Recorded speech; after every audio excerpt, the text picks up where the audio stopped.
Welcome, everybody. My name is Evie Lopez, and I'm with Pat Richards, part 2. Today, we are going to continue our first part that I would really encourage you to see, and you're going to see links below in the description, as well as on this video. It's going to pop in. You can just click on it and see it first. Pat shared her life story, situation, and also on my YouTube channel, you're gonna find many other sessions done by Pat where she shares her life story, her experiences, how she went through cancer, how she came out from codependency. So there is powerful materials that you can find. You know, I counted a few days ago how many sessions you had already. It was like 15. Oh, wow. I didn't realize that many.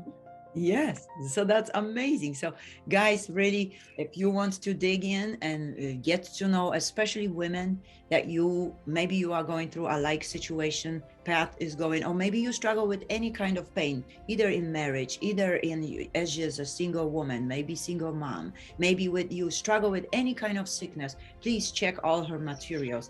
Again, go to my YouTube channel, Amy Lopez, in English. That's how I put it, because I have tons of other channels in Polish and other languages. So Pat, continuing, like basically literally taking off from where we stopped at the first session, I would like to ask you, maybe I have a bunch of questions, maybe we will start with just first. What lessons did you learn from your childhood that benefit you today? You know, Abby, I've thought about that question pretty seriously. And honestly, I don't know that I learned any lessons from my childhood that would actually benefit me. My father was a mean drunk. My mother was very codependent. She was a very fearful woman. She did not like confrontation. And yet she spent a lot of her life in confrontation. But she was a strange mixture of trying to avoid confrontation, and yet it seemed the very things that she did to try to avoid confrontation created more stress and confrontation for her and for us, of course. I loved my mother. My mother was a good woman, but I resented her a lot because as a child, I thought she was the one person that could have taken us out of that situation, and yet didn't. Of course, there was a lot of things I didn't understand about that as I grew into a woman and started down pretty much the same path as my mother. And men began to be abusive to me, and yet I had made I remembered clearly a time when I was about 11 or 12 years old that I made the decision that I would not let men treat me as my mother did, and yet they did. All the men, as I grew into a teenager and a young woman, all the men that I were involved with were very abusive. I'd just leave them and go get another very abusive boyfriend, whatever. So I don't know that I learned any good lessons from my childhood. I have learned in the last 20 years, I've learned to look for those patterns in my relationships. Now they've turned into valuable lessons now, because I know what I don't want. I know what I won't tolerate. I know what brings pain into my life. I know when I'm being codependent. All of those lessons have become very valuable to me, but it took me a lot of years of my life to figure that out. So you said something incredible. I know what I wouldn't do. So here are women, young women, let's say, that listened to you. and they have a question. So what should I do? Well, can I even get out of this? I'm in a like situation, Pat, to you. I don't want to repeat story. Yeah. Yeah. And I repeated my pattern many times. I asked all of the men that I dated when I was younger and had relationships with, they were pretty abusive. Even after I became a Christian and met Jesus, that pattern did not necessarily change. I stopped dating when I became a Christian. I stopped dating altogether for years. I would not date because I was fearful of repeating that pattern. Now, the men that I was involved with when I was younger were all physically abusive. Yeah. And when I became a Christian, then the men, I knew how to recognize the pattern of physically abusive men. Yeah. I did not yet understand the pattern of emotionally and verbally abusive men. That's it's so crucial what you said. You did not understand. So understanding is very important for every woman. You've got to understand first. So isn't it awareness and understanding? And that's how you can move on. That's how you overcome that.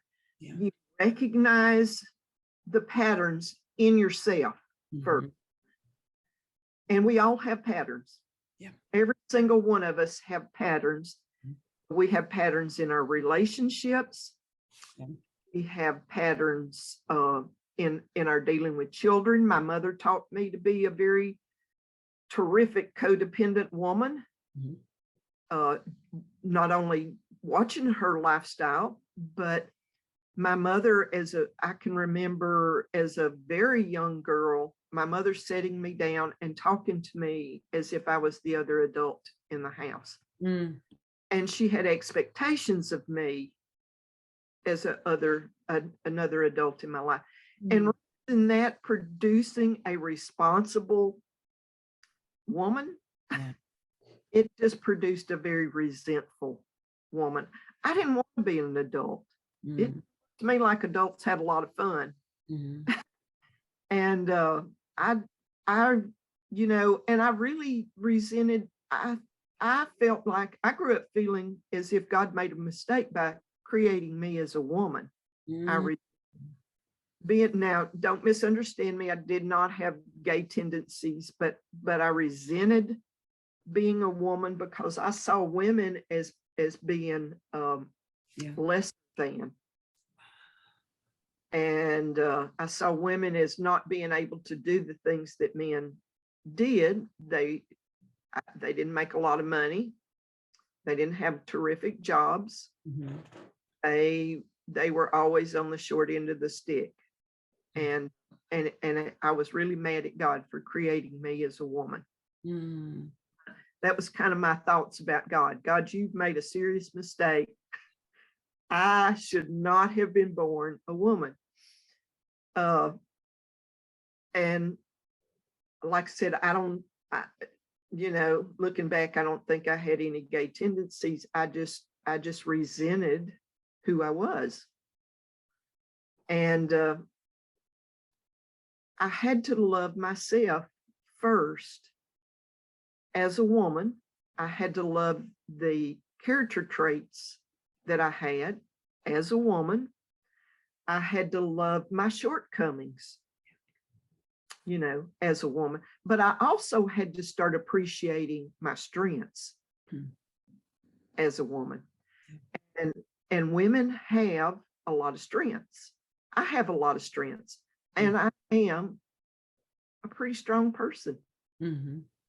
And actually, I remember a time when someone said to me, "You're a survivor, Pat. You're just a survivor." And I resented that. I thought women are not supposed to be strong and survivors. That's not what a woman, those were all the lessons that I learned about being a female from my mother. So I resented it. I did try to be as independent as I could be. And at the same time, You know, independence, a lot of people talk about being independent. Independent is not that great a goal. I think interdependence is the greatest goal. Mm-hmm. Learning to be healthy Mm-hmm. dependent on people, not being afraid to ask for help when we need help, So but good. not asking for help when we don't need it. Mm-hmm. Mm-hmm. You know, not being a needy person. A lot of the women that I know, and I was a needy woman, Mm-hmm. I always felt alone. I Mm-hmm. felt lonely. And I think one of the greatest things that happened to me, I know we want to talk a little bit later about my experiences as a heart physics coach, but one of the greatest experiences that I had with God after I started doing the heart physics program is I had a wonderful experience with God. I was in a horrible situation. I had lost a lot of people around me. My mother and my brother had died 3 days apart. My daughter had moved far away, taken all my grandchildren. I loved my grandchildren. I spent a lot of time. One or the other of my grandchildren was at my house every week, if not both of them every week. I missed them so much. She had moved far away. My mother and my brother had died. I had gone through a terrible divorce that I had not seen coming. I was not prepared or aware that was on the horizon for me. I felt as alone in my life as I ever had. I had had a serious car accident. I wasn't sure he was going to live. And I felt as alone as I'd ever felt in my entire life. And I'd spent my life being alone. And one night I had this encounter with God, and I heard God speak in my heart. Why do you feel like you're facing this entirely alone? That was the question I heard. Mm-hmm. And instead of going into my religious speak, oh no, God, I know the verse. I know you say that you'll never leave me or forsake me. Oh no, God. I sat quietly when I heard that question. I just sat quietly and I said, because that's exactly how I feel. Mm-hmm. Mm-hmm. Completely and totally alone. I know your word says that you never leave me or forsake me, but that's not what I feel. Mm-hmm. And the Lord said, let me show you something. And I can't explain it. I can't describe it. I just saw what it looks like for God to fill me completely. Mm-hmm. Christ in me, Mm-hmm. my hope of glory. I saw what it looked like. I saw a different Patricia. Mm-hmm. I saw a Pat that was full of God. Mm-hmm. I saw me being entirely different. And so I was sitting there thinking about that. And the Lord said, well, let me show you the other side of the coin. Mm-hmm. I didn't know there was another side of the coin. And what he showed me in the next thing I saw was how I felt him. Mm-hmm. Mm-hmm. I felt him as much as he felt me. Me. And you know, that event happened right after I became a heart physics user. And that's probably been 18, 20 years ago, somewhere in that neighborhood. And I can honestly say, through all of the things that I've faced since then, and I have faced a lot of challenges since then, but I can honestly say that since that experience, I have never had a lonely moment in my life. That's amazing. Times when I've been bored. There have been times when I knew I needed a new challenge in my life. There have been times I still miss my kids, my grandkids. You know, I miss seeing them on a regular basis. Yeah. But I can honestly, with my whole heart, I can say that there's not one moment that I've spent lonely. Because I have I still, even after all these years, I still carry that vision of what it looked like for Christ to feel me and Yeah. for me to feel him. Yeah. And this, you know, and not everybody has that same experience with heart physics, but this is the type of relationship you have to have with God to have the strength. If you are one of those women that are in a bad relationship, you have to have some type of experience with God to know how completely God feels you and completely you feel God. You have to have a sense of that. You have to have some type of knowing about that. That's what it takes. That's where your strength.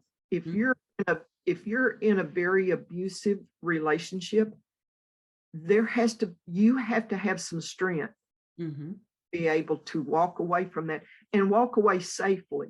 Many women do not walk away safely. Pat, you basically answered a lot of my questions that I was going to ask you. Now I question if I should question you. But if I could take you back a little bit to your childhood, purposely for women and men, young men or women, that still can't get over their past, and they still live based on their childhood, which is the siblings, how it influenced them. So let me ask you this: is being the oldest, taking care of younger siblings, and we know many listeners are going through this or went through this, in you, did it create in you some kind of sense of responsibility or selfless care? And if yes, talk about a little bit, what other traits did that situation, which is your birth order, you are firstborn, created in you? Actually, it created a resentment for responsibility. It made me want to run from a responsibility. Now, I've talked to other women that develop, they're in this same situation. They're taking care of siblings. They're in a very dysfunctional family. Their fathers were abusive. Their mothers were abusive. It creates a hyper sense of responsibility in some women. For me, it made me want to run from responsibility. I didn't want responsibility. Now I started working. I started working when I was 13 years old. Right. So I did have some type of sense of responsibility. I held a job down when I was 13 years old. I actually gave my brothers their allowance. They came to me if they wanted money or if they were hungry, you know, they'd come. I worked in a restaurant and I'd buy them a hamburger and feed them. Yes. They came to me for their allowance money every week. They didn't go to my mother. So you never had really childhood, did it? No. So was there anything that you've learned in your adult age that you benefit from that time? I eventually I turned into a great worker. That's good. Eventually I turned into a good leader. Right. It did develop in me leadership skills. I didn't think of them as leadership skills until much later. Right. But when you boss two little brothers around, you know, in the second grade, I was caring for a brother that was in the first grade. Him was the youngest brother. That was when he went and spent time with our grandmother. And then by the third grade, I was taking care of a brother in the second grade, and Jim was in the first grade. And my mother worked. We would be out of school by 2 o'clock. She didn't get home till usually 6 o'clock. Responsible. Well, and as I've told many times before, you know, if they got in trouble, I got in trouble. So my main goal was to either cover up their trouble, because I got in trouble of my, you know, I got into my own trouble. I just knew how to cover it up a little better because I was and when my mother spanked one of us, she generally spanked all of us. And it made me really, and it ramped up my resentment, you know, every time I got a spanking because they got in trouble. Right. Mm-hmm. That just ramped my resentment up just one more notch. Mm-hmm. I And see. and I don't know, the resentment was spread around quite a lot. You know, I resented my mother. I resented my brothers. I didn't resent them as much, I think, as I did my mother, Mm. because I felt like it was an extremely unfair situation. Of course, I think all kids think their situation's unfair, no matter where they're at in the birth order. Yeah. I think all kids growing up thinking, you know, mother loves them better. And Yeah. my mother did show, because they were boys. And in that time, Mm-hmm. in that time in history, Mm-hmm. girls did not have the same privileges. If I smoked, I got in big trouble. My mother would buy cigarettes for my brothers. And wow. And notice that even women treated men that way. So they were Yes. sustaining that kind of Yeah. mentality. Enablers. We call those enablers now. Enable. Yes. In every, I'll guarantee you that in the life of every drug addict, the life of every alcoholic, the life of every abuser, there is usually, not always, but usually a woman that is enabling that behavior and making that behavior easier for the male. My God. Than for the woman. Mm-hmm. And Yeah. that was ingrained from me from early childhood. Pat, tell me, let's move on a little bit further. What lessons did you learn from being married as, can I say, young teenager? And Very young. I married when I was 16. Exactly. What would you tell these women? You know, there again, I look back and I realize, I look at a 16-year-old now and I think, oh my gosh. And I had my daughter when I was 17. Mm-hmm. It's a wonder she survived. Yes. I really, you know, and she turned into an absolutely wonderful person. Yes. It me because of the lifestyle, Mm-hmm. and because of just plain ignorance. I had nobody had nurtured me, and I didn't know how to nurture her. Yeah. And I was such a needy person that I often put her in danger, trying to get my own needs met. You know, I was desperate to be loved, because I felt like there was nobody in the world that loved me. And it caused me to be involved in very risky behaviors for myself and for her. I don't know. I really don't know how to answer that question. To be honest with you. The one thing, I became a Christian. I met Jesus when I was 19. Time I'd already been divorced for a couple of years. And I'm sorry. I'd already been divorced a couple of years by that time. And I would lay in my daughter's bedroom floor and pray that she did not have to deal with the same situations that I had dealt with, that I had actually put us in. I had us in those situations. Just like my mother, I was the one that could have changed that, and I didn't. So I felt a lot of guilt. Yes. I felt a lot of shame. And that in a lot of ways caused me to be even a worse parent in some ways than it did, because my fear of what I had done with my daughter Mm-hmm. and the danger that I had put her in Mm-hmm. Caused me to be very erratic, Mm-hmm. very religious, Mm-hmm. and just kind of a crazy person. Mm-hmm. I was just kind of a crazy mom. And I was still a very needy mom. Mm-hmm. Still did not know how to get my needs met, my emotional needs, my mental need. I did not know how to get those needs met in a healthy way. That took me many years. Mm-hmm. And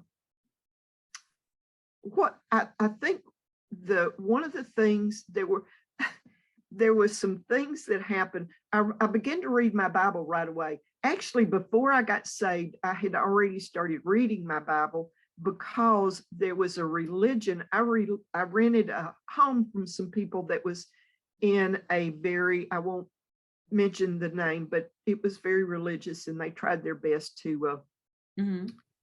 indoctrinate me. And so I began to read my Bible just because I wanted to know. I wanted to know what the Bible said for myself. So I began to read my Bible. Well, and I think that's part of why they didn't suck me into this cult, what I consider a cult. And so I was already in the habit of reading my Bible even when I got saved. Well, one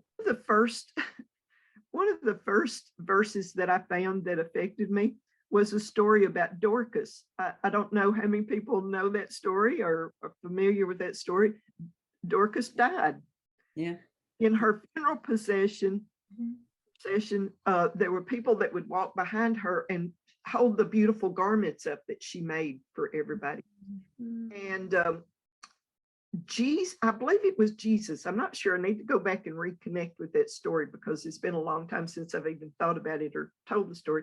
Yes. But Jesus came and said, why are y'all so upset over this? And they said, well, Dorcas was such a wonderful woman, and she made everybody in the village these beautiful garments, and we all loved her so much, and she's died prematurely. And she was raised from the dead. Mm-hmm. I thought, that's a pretty neat story. I love sewing. I think I'm going to take up sewing. So if I die, people will have these beautiful garments, and maybe somebody will come along and do that for me, raise me from the dead. And so, That's so funny. so that was one thing that was one Bible verse that really influenced me. And if people see me on Facebook, they see all the things that I make. I still love to sew. It's very creative. Right. Wait a minute. Let's just advertise your incredible stuff, crafting that you're doing. You're knitting, you crochet, you sew. So And I make jewelry. I play with clay. I do a lot of creative things. And I think that's, for me, I think that's one thing that's actually helped me stay vital and be active in life. Yes, and your things that you're doing are so artistic. They are so detaily, can I say? They are really, really neat. Guys, please check her Facebook and see what she's doing. Like the quilt that she did is just mind-blowing. I thought it's a picture. It's some, how to say, gourmet, high class picture of someone that did that. It makes me happy just to look at it. I look at it and it just makes me smile. So and somebody asked me if I was going to sell it, and I said no, I don't think I am, because I give away or I sell almost every beautiful thing that I make. Mm-hmm. A lot of my grandkids have a lot of the things that I make. Mm-hmm. And I said, I think I'm going to keep this because it just makes me smile. Every time I look at it, it just makes me happy. But that kind of kicked off that Bible verse, that Bible story, kind of kicked off my sewing career, my crafting career. Well, after I got saved, I lived in this tiny little apartment, my daughter and I would even take people in. I mean, this was a tiny little apartment, 3 tiny little rooms. And I even would take people in to live with me in these 3 tiny little rooms. Wow. nurture them and lead them to the Lord. But I found another Bible verse. Mm-hmm. And I was probably about 20, maybe 21 when I found this Bible verse. And it was talking about older women. Teach younger women how to love their husbands and be obedient. And I said, and I sat down and I thought about that verse and I said, I know nothing about how to be a good wife Mm-hmm. or how to be a good mother. Mm-hmm. When I become an older woman, Mm-hmm. what I'm going to do, I'm going to teach younger women. I'm going to teach younger women how to be good, strong, healthy women. That's so nice. Exactly what I do with my life now. That's amazing. I teach younger women Mm-hmm. how to find their voice, how to find their strength, Yes. how not to be overbearing, Mm-hmm. Mm-hmm.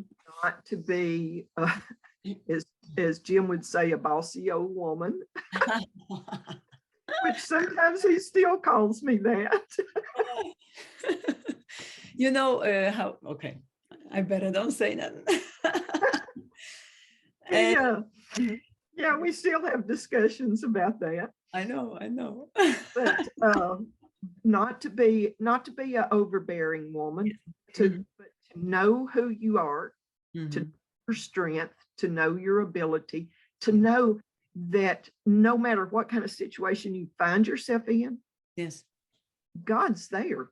And He's got a plan. You just find the plan. You need to find your plan, your life, and then you need to take whatever steps that you need to take. And I'm not a highly motivated person. I meet a lot of women. You're a very motivated person. I was not highly motivated. And I was sick a lot. Everybody in our whole family had issues. I had an extreme anemia, dealt with extreme anemia to the point when I was very young, they thought I had leukemia. I was so anemic. So I spent a lot of my life being really exhausted and sleeping a lot because I just stayed tired all the time. And I probably had thyroid issues from a very young age, and nobody diagnosed that. And I was extremely anemic and had multiple issues. So I spent a lot of my life just being tired. But I just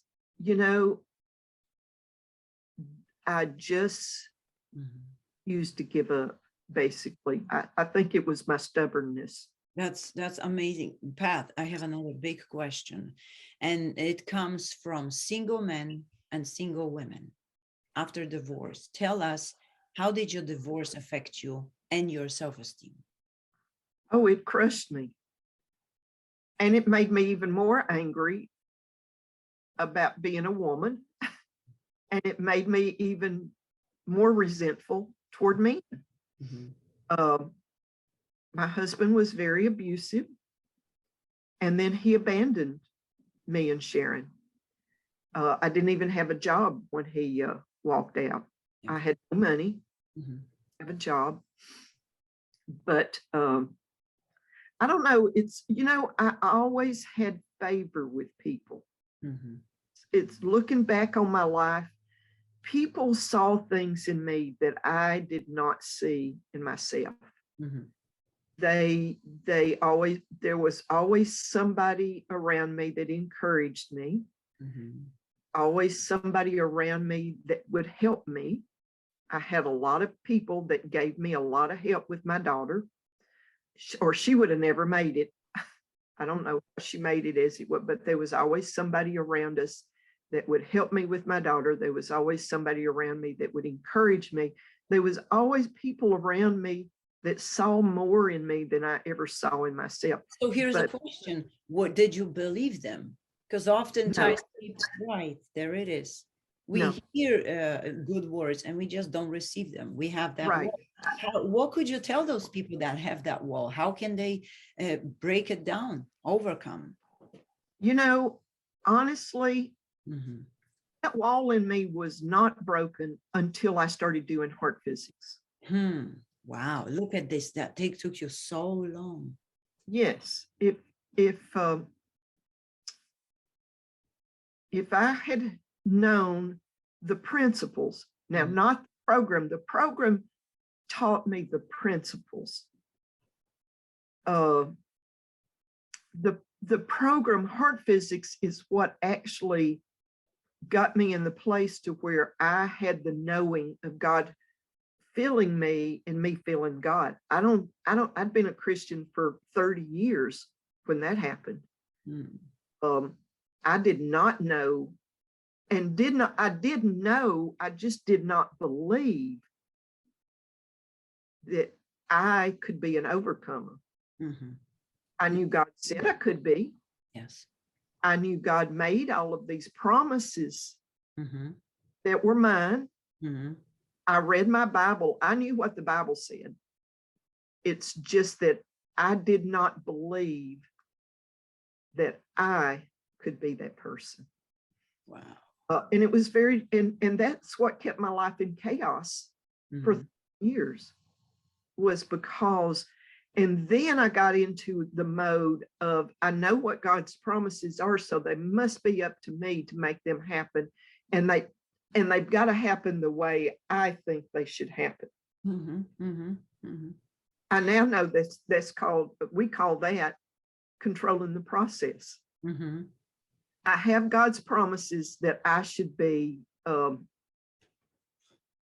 successful, Mhm. happy, that God meets all of my needs. And yet I looked around at my circumstances and I said, that's not true for my life. I know other people make that happen. I know Jim has that in his life. He knows how to make that work. But I still had that thing about being a woman. Obviously, this works for men and does not work for women, or Mhm. at least it's not working for this woman. I don't know how to make that work. So I had a lot. I still had all of those issues. I loved Jesus and I knew he loved me, but I still had this fear of God the Father. Mm. And Right. I knew that came from my dad. I really knew that all of my serious issues came from my dad. Mm. And listening to my dad, knowing my dad, I knew that all of my serious issues came actually from my dad. I had resentment toward my mother, but that's not where my issues came from. My issues came from my dad. And I had this fear of God, Mhm. being God the Father. Yeah. Could not, that was a bridge that I just was not able to cross in my own, because everything would, I accepted everything mentally. Yeah. I accepted all the promises of God mentally. I Mhm. knew that God said this. I knew that God promised this. I knew, and I in my head, I would say, and so God's not a liar, so it must be true. But in my emotions Mhm. and in my life, that just was not happening. Look at this. So here's my next question that's following exactly what you're talking about. Looking back at, can you compare your life without God with the time when you realize that He wants to build that deep relationship, personal relationship with you, and that He loves you unconditionally? Uh, the sad thing about my story, I think, Mm. is that I connected with people that they would tell me on the one hand that God's forgiveness, God's grace, God's love was free. But Mhm. on the other hand, every bad thing that happened to me was God trying to teach me something. Every bad thing that happened to me was somehow It was Test, trial. yeah, it was all me. Mm. So all of these confusing messages that I kept getting about God, and one of the first things that was said to me after I became a Christian was, "You're not a submissive woman. You're a very rebellious woman." And I agree with them. I knew that about myself because I was not going to submit to cruel and abusive men. I had already been down that road. You carried anger from past. Yeah, had a lot of anger, and the men that were telling me how unsubmissive I was were not being very kind when they Wow. said that to me. And so I knew that, in my heart, and I would not say this to them, but in my heart I would say, and I'm not going to submit, not to. And people kept saying that to me. So, in a certain way, that just kept ramping up my rebellion. That kept ramping up my anger, that kept ramping up my resentment, that kept ramping up all these negative feelings I had about the men in the church. And finally, something so terrible happened. And I, in my heart, I said, you know what? If this is God trying to teach me something, then it's real obvious to me that I'm past learning. Yeah. I'm past the ability to learn. And God must be crazy. If it's what he does to teach people, he loves them. He's going to create this disastrous event in my life that was extremely painful. It was about my daughter. And this event has happened, and God's going to do this to teach me that he loves me. My God. Something way wrong with this. And there's something way wrong with me accepting that. So God, I'm done. That's right. That's right. Done. And I kind of thought I was done with God, but God's not done with me. Thank God. Yes. Yes, he was not done with me. During that period of time, I remember, I don't know exactly what the event was, but I remember standing in my kitchen, and I could hear God speaking to me in my heart. But in my heart, I could hear God saying, "This is what you need to do. This is the solution." I mean, it made me so mad. I remember banging my fist down on the table thinking, "God, do you not know I'm backslid? I do not want to hear from you. Are you not aware that I'm trying not to be involved with you? Do you not get that?" It was just so outrageous to me that I would be in this backslid state. And God's still speaking to me. He's still trying to show me. He's still trying to work in my life. He's still trying to take care of me and prevent some of these disastrous decisions that I'd made. And it wasn't God that was bringing this disaster into my life. It was my own choices that I was making, my own decisions that I was making. It was my own, and that ramped up my guilt and shame. Yes. Even so, I had what brought me back. There was two things that brought me back. I was sitting in the bathtub one day. I often have encounters with God in the bathtub. I'm not exactly sure what that's all about, but I think it has to do with the water. Probably that was the only place that I would really allow myself to put my guard down and just truly relax. Nature. And I was sitting in the bathtub one day, and the Lord said to me, "Pat, you're just like a drowning woman. And you're about to go under for the third time. And it's not that I'm going to stop speaking to you. I will always speak. I will always try to guide you. I will always be there for you. But you're going to be like the drowning woman, and you will not be able to hear. Yeah. You need to hear to protect yourself. I'm trying to protect you, and you will not be able to hear. You will harden your heart to the point that you will not hear me any longer. Yes. Not stop speaking, but you will stop hearing. Mm-hmm. Shocked me. That really shocked me. Because there is a place we can harden our hearts.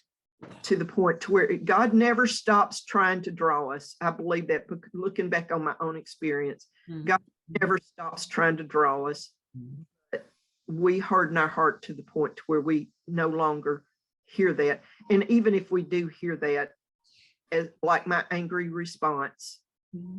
we just get angry. Mm-hmm. And just will not respond. The other thing that happened was I don't know how many people are 700 watchers, but with Pat Robinson, I would watch Pat Robinson's 700 Club from time to time, and one day he was talking about the return of the Lord. Yes. Mm-hmm. And he felt like that it would probably happen in his lifetime. I think a lot of people think that that's going to happen in their lifetime. Mm-hmm. And I sat and wept. But Mm-hmm. I said, that's going to be the most exciting time in the history of man. It's going to be the hardest time, but it's going to be one of the most exciting times in the history of man. And I'm going to miss it because I'm going to be backslid. Mm-hmm. And I don't want to miss it. And I want to be a part of that. And I remembered that as an older woman, I wanted to be able to teach younger women. I remembered that. And I said, I can't go back to where I was at, because that's what made me very angry. I can't go back into the religious system that taught me that every bad thing that happens comes from God. So God, I'm going to open my Bible from the beginning, and I'm going to start all over. Mm-hmm. Yeah. And every day I would sit in my bedroom with my Bible, and I'd read my Bible until I had some sense of peace. Mm-hmm.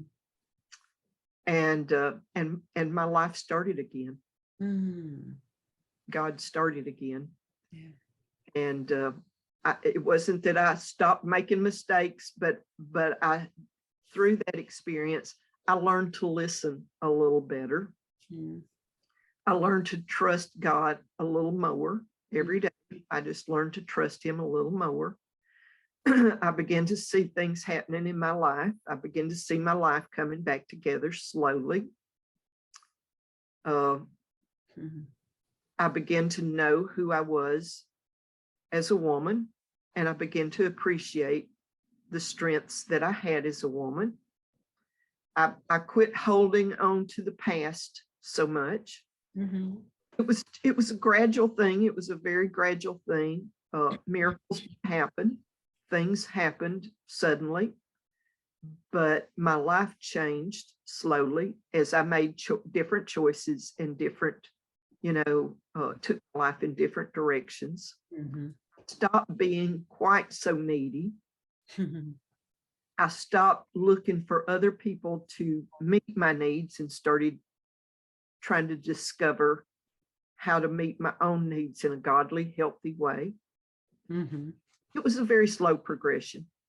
Wow, that's amazing. I basically answered my next question to you, and this is good. And I hope that people will think about, really ponder about what you say. And if you guys want to, why don't you pause it and think and talk to God about what Pat just said, and check your heart. God, where am I in my journey? Pat, I have another question to you, maybe okay, just from the other angle right now, because you are a heart physics coach. So you mentor people, you talk to them, you counsel them, if I may say, to those that may not understand what means heart physics coach. Of course, if you want to learn, let me add, there's going to be all informations about heart physics. What is it? What kind of program? What is she talking about? This is something amazing that we've explained time and time in past. So why don't you check this out? Again, all links will be down in the description. Pat, back to you. what differences did you, no, I'm sorry. What did you learn from working with other people in person? First, who you can physically meet, check on them, see their family, how they interact in real life. How did you coach them? Well, long before I became a heart physics coach, I actually directed a small group home for women with children. There you go. Yes. It was something that I did not think I had the qualifications to do. Mhm. It was something that I had not really prepared myself to do. It was something that I really felt unqualified to do. Mm.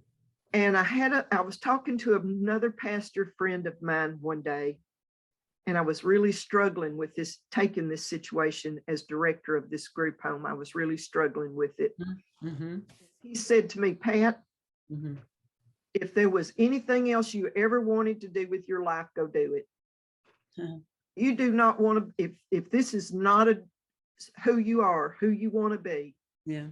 being in the ministry, go do something else. Do Mm. this, if that's, because he said, stepping into this kind of ministry Mhm. is life consuming. It Mhm. is life. And you're not going to be condemned if you step out. Right. Well, that statement, because I talked to a lot of people, I was trying to find somebody that would either talk me into it or talk me out of it, one way or the other, because I was really being real wishy-washy about it, because I was disqualifying myself like I had done with every other thing in my life. I was disqualifying myself. I was very limited in my thinking about who I was and about my own abilities. Although I was growing in that, but I was still very limited in my thinking. But he said that to me, and I went home and laid in my bed that night, could not sleep. And I thought, this was the thought that came to me. What if this is the experience that God really wants for me, where I can really grow and be the person that God's called me to be and step into the ministry? Because I knew from the time I was 20 years old was that I was called to the ministry. I knew I was not called to a pulpit, but I knew I was called to be in the ministry. But I didn't know what that meant. I didn't know how to do that. I didn't know, I'm just stumbling around, just being me. But I laid in the bed and I thought, what if this is what God wants me to do? This is what will bring me into that place in my life. And I've laid here and talked myself out of it, because I'm disqualifying myself and I'm limiting myself like I've always done. And I was in my 40s at that time.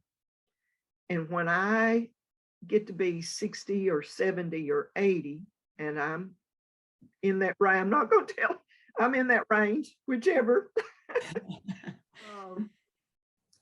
And I wake up and I say, this is what God wanted me to do, and I didn't do it, and now it's too late. Is coming to an end. Yikes. And I'm not being that older women taught younger women. I did not step. This was my opportunity to make that scripture real in my life, and I didn't take it. How are you going to feel about yourself? Yikes. I knew that no matter what I faced, how hard it was going to be, how unprepared I was, I knew I had to do it. I knew that I had to do it. This was my opportunity to step into that Bible verse. Older women teach younger women how to love their husbands, how to love God, how to be godly women. I knew I had to do it. And so I stepped into it.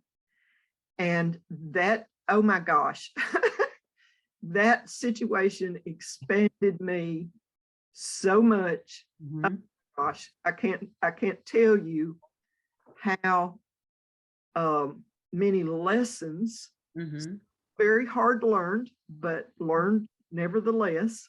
Mm-hmm. That experience taught me. That's when I learned all my computer skills. I didn't even know what a computer was. Didn't know the monitor from the screen or Mhm. computer. Didn't barely knew how to turn it on. And all of a sudden, I'm in a job situation where I need to do newsletters. I need to do Yes. thank you letters. I needed to keep books. I needed to have all these computer skills, and I had none. Mhm. So I would lay awake at night and read computer manuals so I could learn how to operate the computer. I bought a Microsoft Word for Dummies, because I was definitely a dummy, Yes. and sat down and started doing some simple things because that's what I needed to do.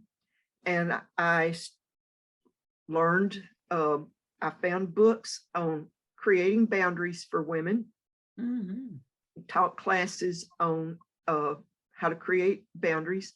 The interesting thing, I learned a lot of interesting things doing that. One of the very interesting things that I learned doing that was that the majority of women that came into my home were foster children or women that had been adopted, and that adoption and foster care had not been a good place for them. They were often abused more severely in foster care or in homes where they had been adopted.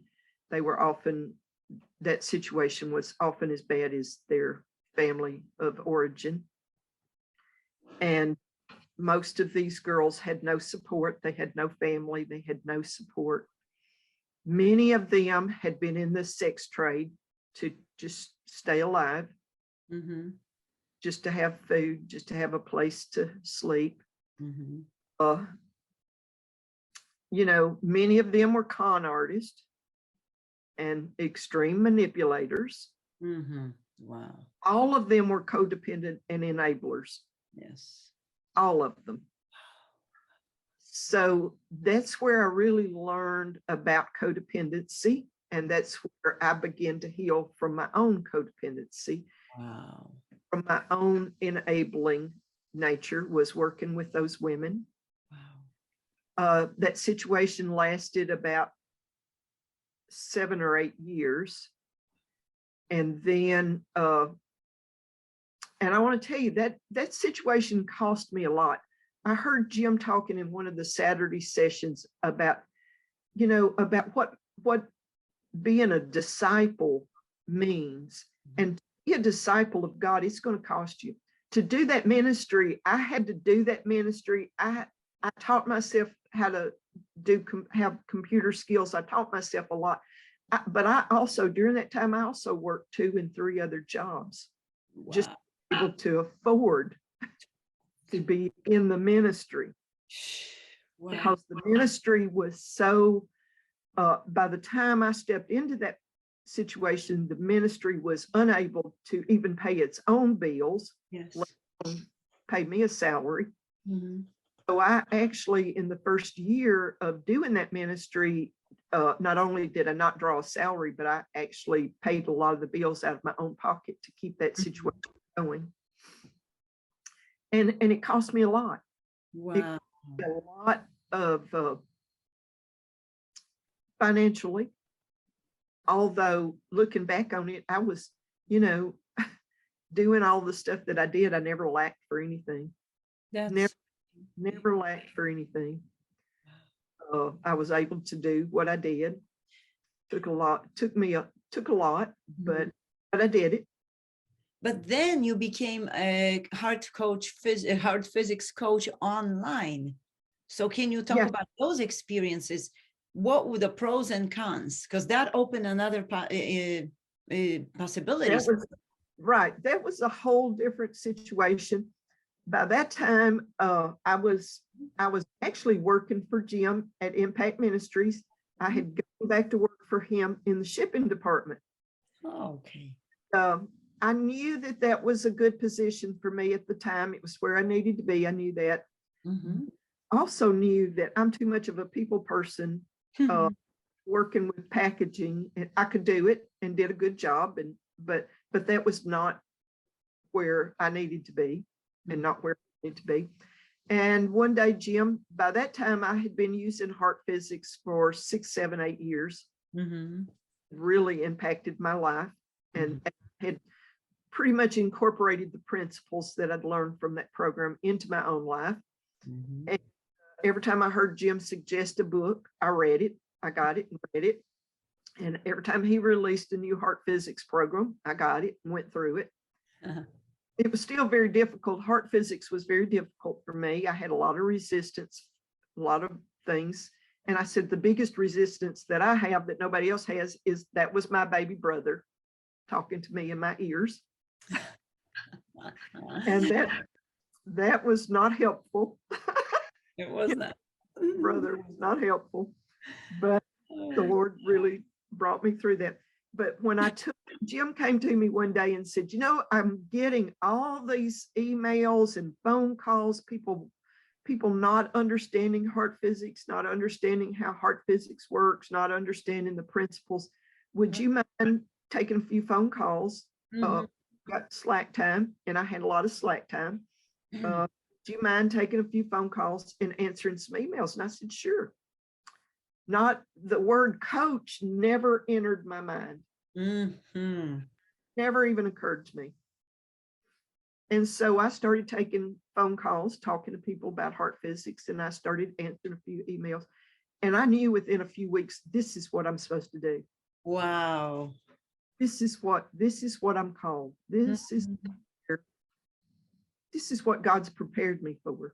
The women's home. I had worked in a rescue mission for many years after that. I had done a lot of things. This is what this is, all of that has just been preparation for this. This is it. This was it. Wow. But there were challenges. I said, I am a body language person. This was something that came out of my childhood. I had to I always learned to watch people's facial expressions, learn to look, in their eyes, read their eyes, read their body language, the energy around them. I didn't understand it was the energy around them at that time, but that's what I was reading, the energy around them. I knew, there was, because in my neighborhood, I was one of the only girls in my neighborhood of men and boys that had no regard or no respect for little girls and women. So to stay safe, I either had to learn how to talk real fast, run real fast, or manipulate real well. And I learned how to do all three of those things. Or hide real well. Yeah. Well, there wasn't a lot of hiding in my neighborhood. Okay. There wasn't a lot of places you could go to hide. And because my mother worked and was away from home, and I was the adult, even as a second grader, third grader. There was not a lot of places to hide. Okay. So it was either run, talk, or manipulate. I learned how to do all three of those pretty well. So when I took coaching on the telephone, I asked the Lord. I had a lot of conversations with the Lord, and was trying to listen to my heart very carefully. And I said, Lord, how am I going to do this? How am I going to talk to people about these crucial things that are going on in their life? And I can't see them. I can't see their facial expressions. I can't read their body language. And the verse came to me, out of the mouth, the heart always speaks.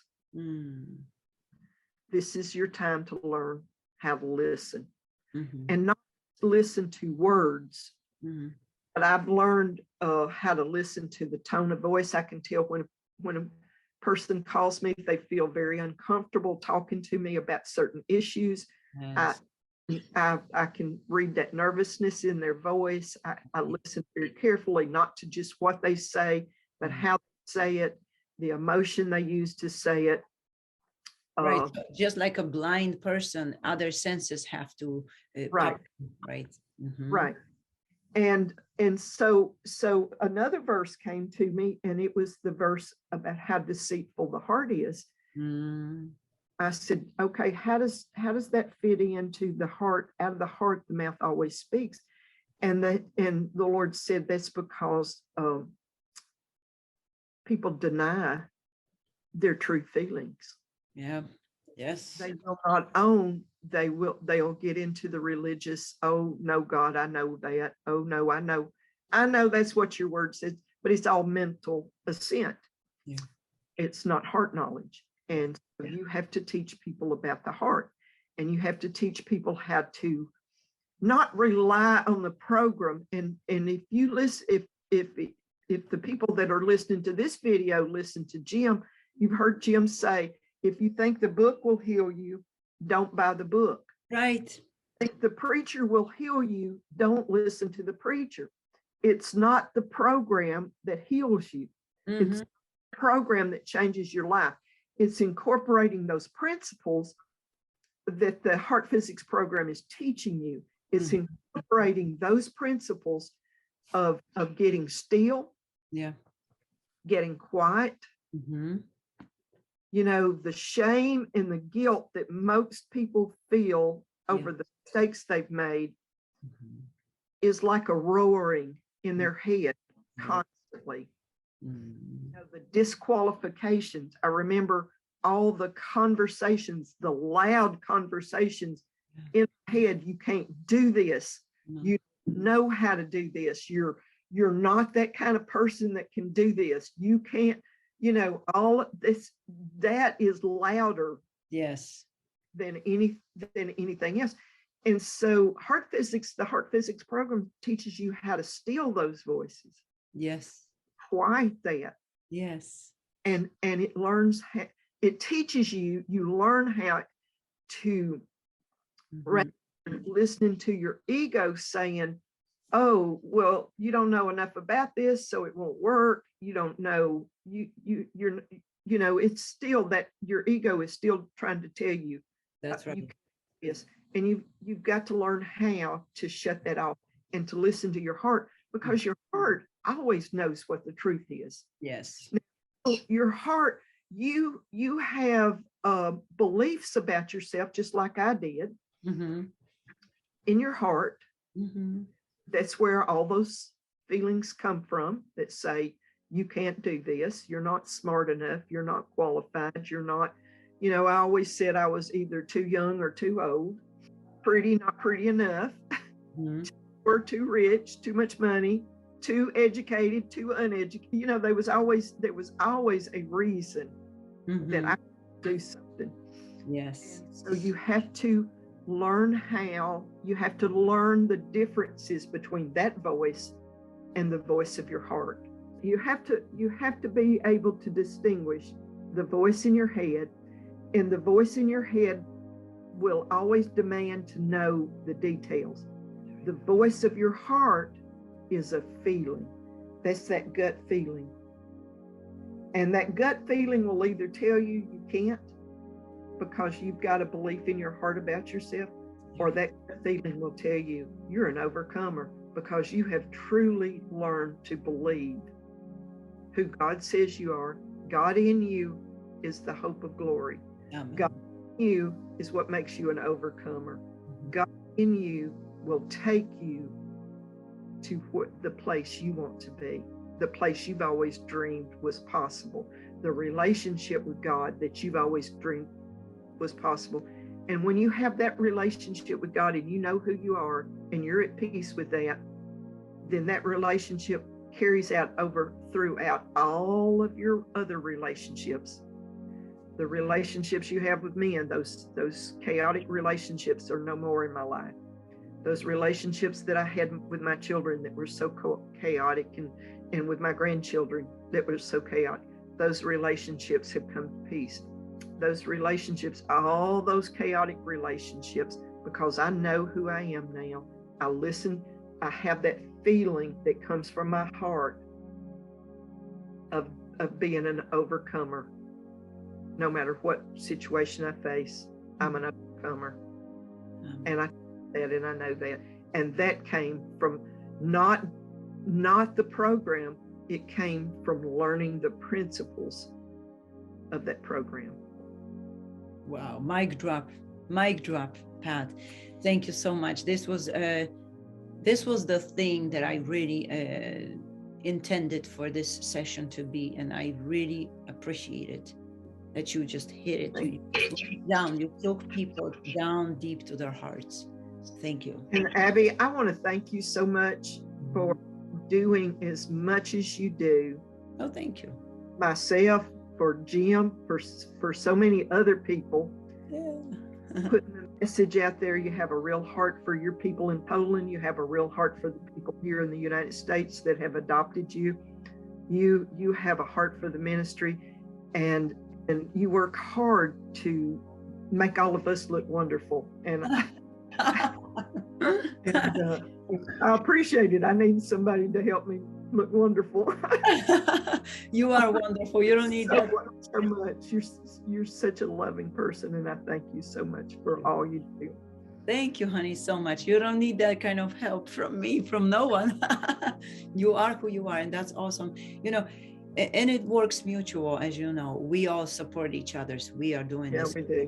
Yes, we do. Devote our life. We say no to other pleasures for the sake of the kingdom of God. That's right. Yeah, that's right. The sacrifices that I made in that situation, working with the girls' home, are nothing to what I have received back in my life. Yes.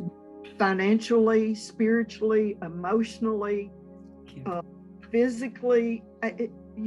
All of those sacrifices that I made then, they've been returned to me double, triple, over and over and over again. Amen.